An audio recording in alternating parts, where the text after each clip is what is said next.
Hello there, hello there. Nobody really knows who I am because I'm not, a constant YouTuber. I just thought I'd put this out there. Anyone who is thinking of purchasing this game on my screen, For Honor Standard Edition or whatever, I highly implore you not to purchase this game. And if you've already got it purchased, I just highly implore you just never play it again. And I'm going to tell you why. Now, I'm going to start at the beginning. Now, at the very beginning, For Honor came out as a beta.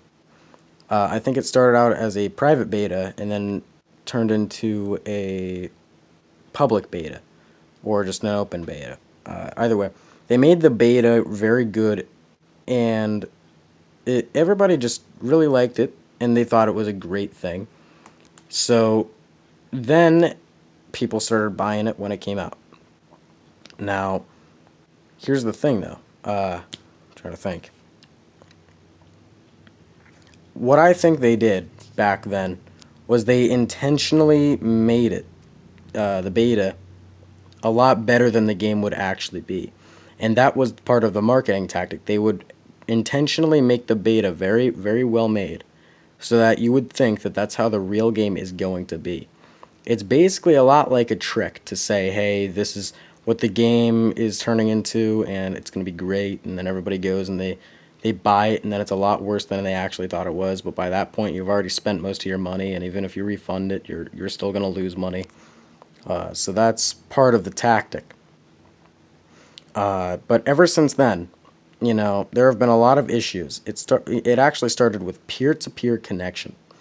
Now, if you don't know what that is, it's basically you rely on your network, or you rely on or you just stay together and hope you don't lag out, because that's just about as bad as peer-to-peer connection is.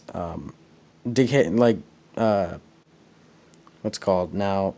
What you want is dedicated servers, and that is usually going to be good. Now, we had to wait roughly a year and a half, for just like a year or so, before Ubisoft actually decided to listen and say, hey, we're working on dedicated servers right now.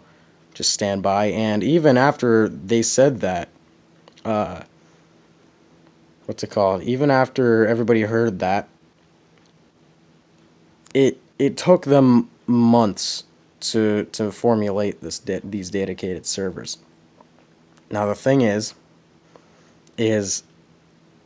when they came out, they were very bad. Like, the dedicated servers, it was a step up from what they had before it, which was the peer-to-peer servers. But, it clearly did not live up to the expectations of the gaming community. Now, the thing is, people look at it, right? They look at it and they say,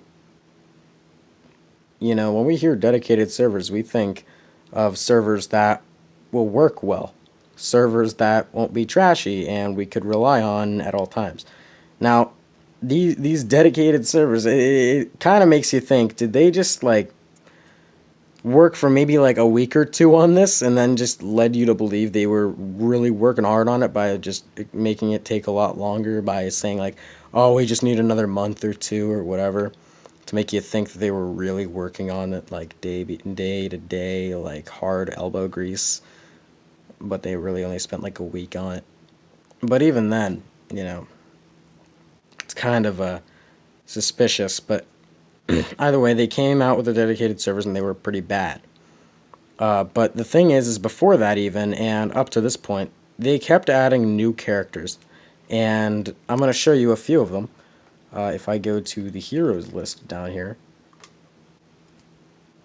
yep, you can clearly see quite a few characters. Now, when the game first came out, the most powerful character in the game, or the most annoying at least, was this character named Nobushi. Everybody thought that this character was the most overpowered in the game before they added anybody new. This was basically that pain in the ass character that you didn't want to fight. Primarily because she was always hitting you with ridiculously fast attacks. Now, here's the thing though. Ever since then, they have, what's it called? They have taken base characters that came, and when I say base characters, I mean characters that were originally in the game right at the beginning. They've upgraded a few of them. They've buffed a couple of the characters, and that's okay. You know, that's fine if you want to make it even. But here's the thing that I think is the scummiest and just dirtiest thing Ubisoft has done with this game. They kept on adding new characters, and I firmly believe that they intentionally made them overpowered.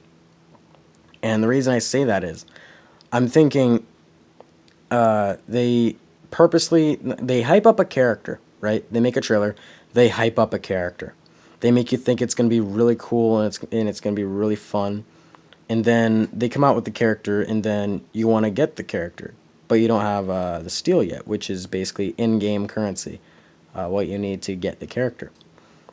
And then for a while you fight against that character that you're working towards, and then you realize just how ridiculously strong that character is.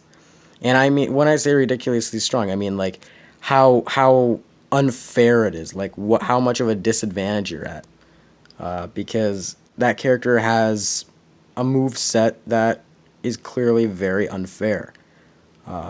Everybody knew that this character up here, if I go to it, this was one of the first most overpowered characters created in the game that everybody saw and fought against, and everybody knew was ridiculous.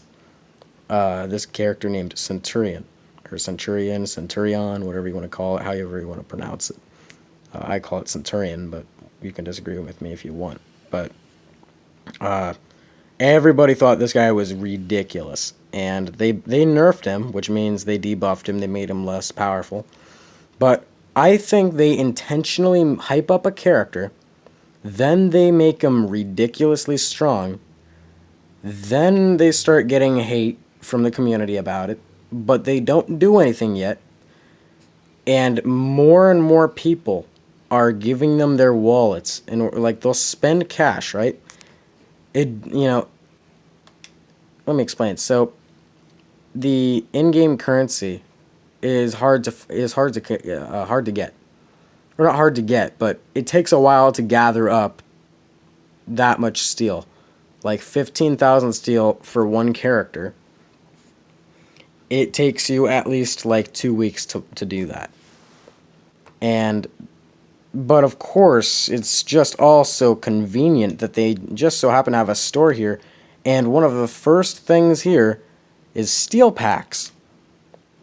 And basically here, you spend real life money, your hard-earned cash, on in-game currency. Let's see here, 5,000 steel for $5. Alright, so it's like $1 per 1,000. Look at that, you're already halfway there to getting your new character, or like a quarter of the way there, whatever. Oh, $10 for 11,000 steel. Look at that, you're already pretty much almost there. Oh, 25,000 for $20. That really basically gives you your new character plus an extra 10,000 on top of it. Now look at this. They say the best deal is $100 for 150,000 steel. Best deal for getting steel, worst deal for spending money. All right. Yeah, I think that's just really scummy. Like, and why I say that is because they intentionally hype up the character. They add the character in. The character is clearly beyond ridiculous when it comes to power and just straight up at unfairness. What's it called? I'm trying to remember. Very, very apparent that the character is very overpowered. They don't do anything about it yet. And then more and more people start spending money on these steel packs to obtain those characters. And that puts money in their wallets, and it screws over a lot of people. It really does. Because there are people who either can't afford to get the character, or they just simply don't want to spend the money on that character. And, it's just utterly ridiculous what they did. Now, the worst part about it is they just added 4 more new characters that I've seen just now. And it's a whole new faction. It's like a Chinese faction, kind of. Now, I'm I'll show you a couple of them. There's like 4 of them.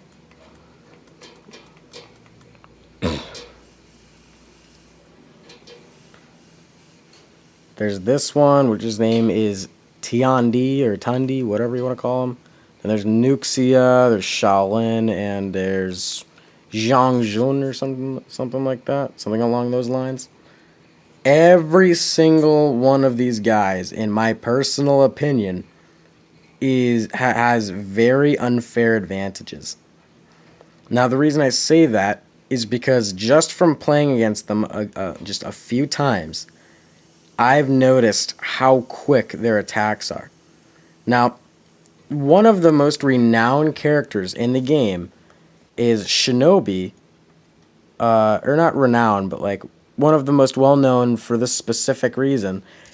Shinobi is well-known for having very quick attacks and having, just a lot of speed altogether. When you take this character, Shinobi, and you compare him against all of these guys,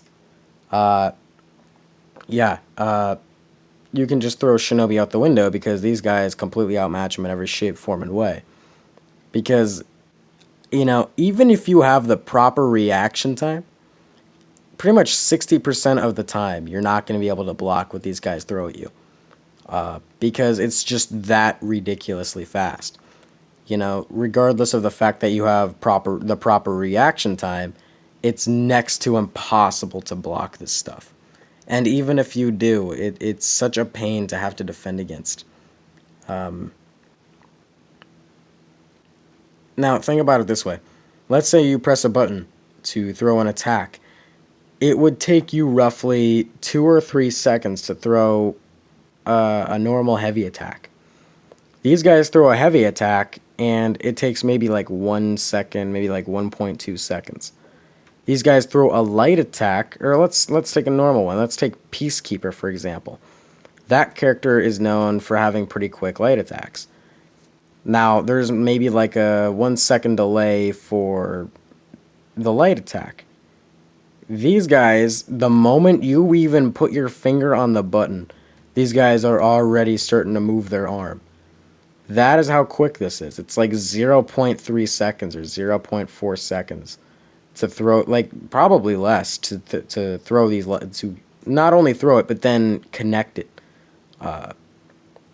These light attacks. It is ridiculous, and they can make combinations with it.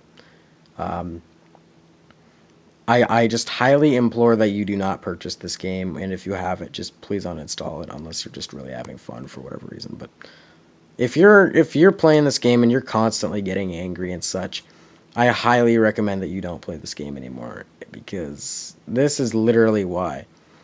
You can, because Ubisoft is known as one of the best gaming companies out there. Ubisoft knows how to make a game, and they know how to keep it running and everything. Rainbow Six Siege and such can prove that. The fact that they're doing all this stupid stuff on this game clearly proves that it's all intentional. It is all on purpose. And that proves to me, and it should prove to you, that they simply do not give a damn about you or anybody else. All they care about is that paper cash just striking their wallet. That's all they care about when where this game is regarded and concerned. This is just a side game. This is literally their bank right here. To me, I think this is like just one of their side games they don't really put effort into. They just use it to gain money. That's all they do with it. I just wanted to put that out there. I just hope you guys heed my warning when it comes to this game. Those of you who are, but like especially to those of you who are considering purchasing this game, I know the trailers look really good, and I know that everything else looks really cool, but it is all part of the deception. You look at the trailers, you think they're good, you buy the game, and it is a huge disappointment when you see just how ridiculous this game is, and how unbelievable some of this stuff can be. I just highly implore you, do not purchase this game no matter what. Do not spend one dime on this video game. It is a trap. It is a complete and total trap to gain your money here. I just wanted to put that out there. I don't know how to make an outro, so I'm just gonna say goodbye, I suppose. Goodbye.